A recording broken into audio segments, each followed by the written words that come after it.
As you grow older in the life, you recognize that it is God who brought you here, it's God who keeps you here.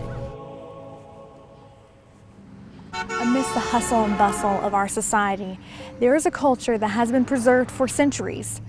This is a culture of contemplation. For many, the life of a monk is an unknown mystery. They live a cloistered life, separated from the world. Why did they choose a life of solitude and simplicity? Today, we go within the walls of the monastery to explore the lives of Trappist monks. The day is broken down into sections of 4 hours of prayer, 4 hours of quiet time reading, and then 4 hours of work. What drew them to the monastic life? Father Barron was a Catholic priest for 20 years when he visited the monastery. It was a big change. And I said, "Do you think I'm nuts? What do you think this call is all about?" His sister listened to his concerns before he spoke with the monks. And one of them could tell that I was interested. And he said, "I can tell you have more than a mild interest in this life, but don't push it. If it's real, you'll come back." The sense that I wanted this place kind of cooked for 14 years. As his draw to monastic life grew, he left everything to become a monk. Put all my ducks in a row up in Newark, and then moved here in July of '94. People who knew me were not surprised. They sensed in me what I guess I couldn't see in myself, an attraction towards solitude and the stability of one place. Brother Callistus once lived in New York with a fast-paced job. I worked in the computer industry in Manhattan, New York.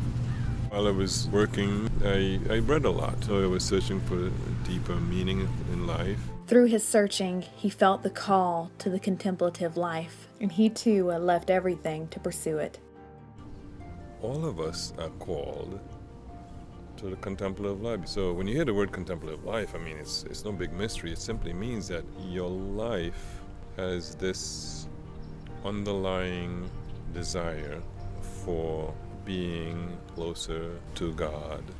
A Trappist monk's day is very structured. They even take time for complete silence from 8 p.m. till Mass the next morning. Traditionally, in the old Trappist days, there was no speaking at all. But the reason behind the silence was to enhance as much as possible an ongoing relationship with God without the clutter, of language. Trappist monks look at their vocation as praying for the world. Each day they gather 7 times to pray and sing in the divine office, which refers to the place where Trappist monks worship. The divine office, it's kind of humbling. It's a unified prayer taking place at once. It's praying the prayer or the life, if you will, of the church. Trappist monks take part in Lectio Divina, which is their personal time of prayer and study. When you take the sacred word, the words of Christ, for example, and you basically sit with it and chew on it. It's not academic study, but it's basically a spiritual experience where you take the words of God and focusing into the depths of those words, you encounter God.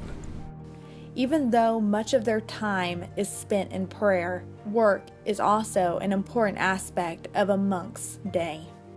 Some monks manicure and maintain the bonsai. Others make stained glass. Then some bake delicious treats in the Holy Spirit Bakery. We have baking of the biscotti going in full force. And they've done already 3 or 4 batches, and they have another 4 batches before the day is done, because the demand for that biscotti is very big. Mixing, smoothing, baking, packing, and delivering, all for the monastery's well-known biscotti. Today, 35 monks call the Monastery of the Holy Spirit home. And when their journey on earth comes to an end, they are laid to rest in the monastery's burial ground. Like a seed planted in the ground, to be, buried in the most natural way possible. No box, just like wrapped in a shroud, planted into the ground. They came from different backgrounds, but they all followed a calling unimagined by most. Each of us called to this life, it's a radical life. It's a radical expression of our faith. Each one of us will tell you that we've fallen in love with God. After a while, this is what you're meant to do. This is what you're meant to be.